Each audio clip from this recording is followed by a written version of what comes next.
J-Lo, yes. Actually po, hindi ko alam kung ilang month, 1 month or 2 months, 3 months ago na po namin alam yung mangyayari. So, personality.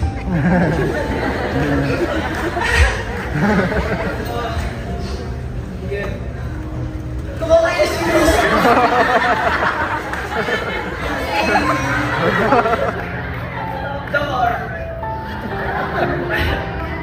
So ayun, super duper ganda po ng fan meeting talaga na to, and super duper excited kami to perform and lahat ng mga inanda namin. Pero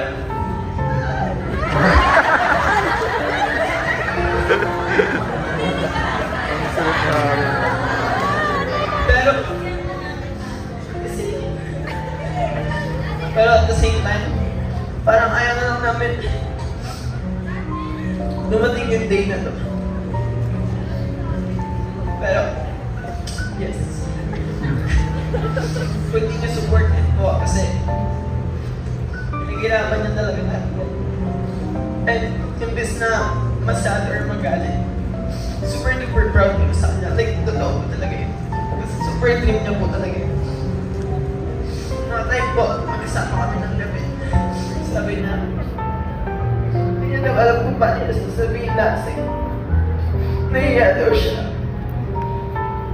Sabi niya, baka daw ma-disappoint kayo lang sa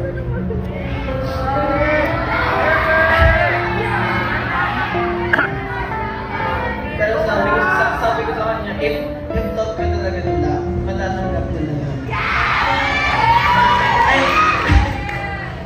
And lagi ko din sinabi sa kanya na parang don't let anyone na parang mag-stop sa dream mo.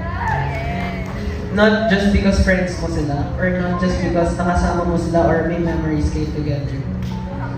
Don't let anyone stop you from chasing your dreams.